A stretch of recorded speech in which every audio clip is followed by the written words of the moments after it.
A teenage Manny Pacquiao curled on cardboard in Manila, too hungry to dream of anything except his next meal. Before the belts, before the millions, this was his reality. Manny Pacquiao was born in a shack with a dirt floor in Kibawe, Bukidnon. The family survived on bananas, root crops, whatever they could find. When there was nothing else, his father ate the family dog. His parents separated, and his mother Dionesia worked 3 jobs just to keep 6 children alive. By the time he was 7, Manny understood hunger wasn't temporary. It was a constant companion. But somewhere inside that malnourished frame, a spark refused to die. He saw old fight posters plastered on wooden walls, men with gloves raised, crowds cheering. He looked at them and told himself, one day, that would be him. He wouldn't fight for glory. He would fight for the simple right to eat, every single day. At 14, Manny made the decision that would define his life. He packed nothing. He told no one. He boarded a boat for Manila carrying only the clothes on his back and a desperate belief the city held something better. The reality hit him like a punch he never saw coming. Manila was no land of opportunity. It was a concrete jungle without mercy for a barefoot boy. He walked for hours, then days, searching for work, for food, for any safe corner to sleep. He found nothing. That first night he curled up under a parked jeepney. The cold metal was his shelter, the rumble of engines his lullaby. He woke to stomach cramps so sharp he thought he might die. At the port, he tried to find work carrying boxes, but older, bigger boys pushed him aside. The rejection was immediate and total. He was small, invisible, and the city was telling him to leave. But home was not an option, so he stayed, and the hunger got worse. Weeks turned into months of survival in its rawest form. Pacquiao sold donuts on street corners, dodging traffic, his voice going hoarse from shouting. He sold cigarettes 1 stick at a time, earning a few centavos. If he was lucky, it bought a handful of rice. Most nights, he didn't eat at all. He'd stare through restaurant windows, watching families share meals, feeling a loneliness so heavy it pressed on his chest like a stone. Shame became a second skin. He'd left home to escape poverty and found a deeper, more humiliating version of it. He thought about his mother, but couldn't bear to return as a failure. The distant relatives, the friends of friends he'd imagined might help, they were nowhere. He was utterly alone, sleeping on flattened cardboard behind a bakery, hoping the leftover heat from the ovens would keep him alive through the night. The boy who dreamed of being a champion was just another face among thousands of street children, forgotten by everyone. Rock bottom arrived on a Tuesday. Manny hadn't eaten in 2 days. He sat on the curb, watching the world move past him, and then his body simply gave out. He collapsed on the sidewalk, too weak to stand. Not a single person stopped. He lay there, looking up at the gray Manila sky, and for the first time, he seriously considered giving up.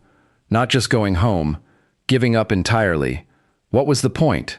He was an uneducated, starving teenager with no connections, no money, and no hope. The logical choice, the only sane choice, was to accept his life would amount to nothing, that his dreams were childish fantasies. He closed his eyes and waited. The silence around him was absolute. That was the moment Manny Pacquiao understood what it truly meant to have nothing left to lose. Then, a whisper. Not a thunderbolt, just a tiny, nearly accidental moment. He was walking past a public gym, a sweaty, noisy place filled with the thud of leather on bags, when someone inside called out, "Hey, kid, want to earn a few pesos? Hold this." It was a trainer who needed someone to steady the heavy bag. Manny stepped inside. The smell of sweat and liniment hit him like a memory he had never lived. He held the bag, feeling every punch vibrate through his skinny arms, and something stirred. He didn't think about world titles. He thought, if I learn to fight, I can at least eat. That was the entire motivation, a promise of a free meal after sparring. His first real fight didn't happen on television. It was in a dusty barangay ring, with a few dozen locals betting on the outcome. Pacquiao weighed barely 100 pounds, a collection of bones held together by stubbornness. He had no technique, no strategy, just a wild, swinging aggression born of desperation. He won that fight, and he earned $1. $1. He bought rice and a small piece of dried fish, and he ate like a king. That unglamorous, barely watched bout was the bridge between his dream and a sliver of reality. He kept fighting, often for purses so small they barely covered the jeepney fare to the venue.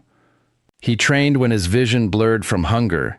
He sparred with older, stronger men who bloodied his nose every day, but he never missed a day because he remembered what waiting for nothing felt like, and he swore he would never go back to being invisible. For years, Pacquiao lived in the unsexy middle. The hours before dawn when the streets were empty and his only company was the sound of his own feet hitting the pavement. He lost fights, more than a champion's highlight reel likes to remember. He woke up early to run, worked odd jobs, then trained again until his knuckles bled. Dinner was often cheap food shared with whoever had a little extra. He was rejected by promoters who saw a tiny, wild, poor fighter with no obvious path to a crowd. But the gym kept giving him a place to aim his hunger. Early trainers and cornermen saw something in this street kid that was bigger than technique, a ferocity no drill could teach. So Pacquiao kept grinding, long after logic said he should quit. And if you're following this journey, stay with the grind as it finally breaks through. Hunger was not a backstory anymore. It was the engine under every road run, every lonely dawn, and every hungry mile. Just when he began to string together wins, fate delivered a gut punch. In 1996, in Mandaluyong, an 18-year-old Pacquiao faced Rustico Torrecampo. It was not a glamorous title shot. It was the kind of early fight that can vanish into a record book unless it ruins you. Pacquiao failed to make weight, wore heavier gloves as a penalty, and got knocked out in the third round. As he lay on the canvas, lights blurring above him, he could hear the whispers. See?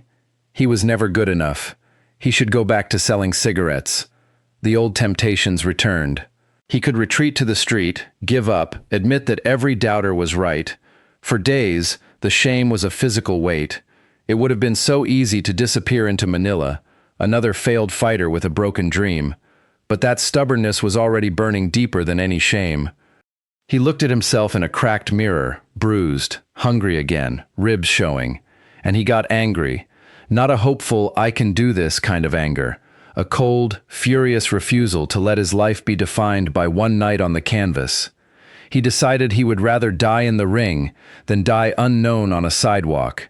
That was the defining, one more try. He put his gloves back on, stepped into the gym the next morning, and trained with a violence that scared his sparring partners. He was no longer fighting opponents. He was fighting the entire destiny the world had written for him. His father's poverty, his mother's tears, every meal he had ever skipped. This was not hope. This was war. That refusal started a chain reaction.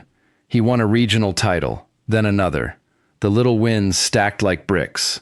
By 2001, he stepped onto American soil for the first time, a last-minute replacement against a heavily favored champion named Lalo Ledwaba. Nobody knew his name. The announcers mispronounced it. Pacquiao stood in the ring, a 5'5" southpaw from a place many Americans could not find on a map, and he unleashed a storm. 6 rounds of relentless, angular fury. He knocked Ledwaba down repeatedly until the fight was stopped. The crowd in Las Vegas rose to its feet, not just for the victory, but for the raw, undiluted hunger they witnessed. Suddenly, the people who had dismissed him for years were calling back. Promoters lined up. The momentum became a tidal wave. He moved up weight class after weight class, something deemed impossible for his frame. Because what did a man who once starved have to fear from a bigger opponent? Flyweight, super bantamweight, featherweight. He kept climbing, collecting belts, each one a middle finger to a past that said he would never matter. What came next was transcendence. Pacquiao didn't just win titles, he redefined what was possible. He became boxing's only 8-division world champion, a record that stands alone and may never be broken. He fought the greatest of his era, Barrera, Morales, Marquez, De La Hoya, Hatton, Cotto, each one a legend, and Pacquiao met them with a speed and violence that made old assumptions collapse. But the real victory wasn't the belts, it was who he became, a congressman, then a senator, in the very country where he once slept on pavements.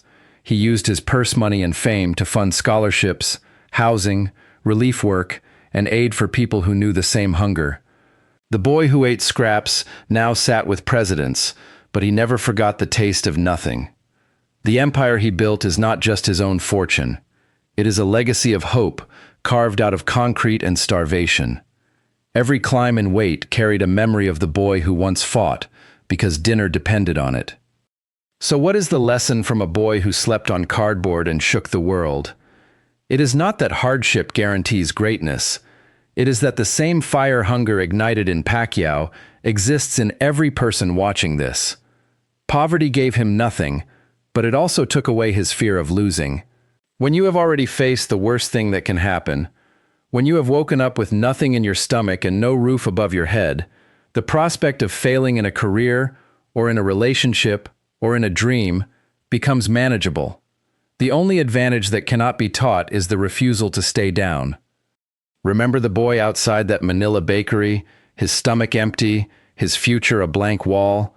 That boy is now a global icon, not because he escaped poverty, but because he took poverty's lesson and weaponized it. The streets did not break him, they sharpened him, and if he could rise from that, what have you been told is too much to overcome? I want to know in the comments, what is the one thing you are refusing to let defeat you? Type it out, own it, and then go fight for it.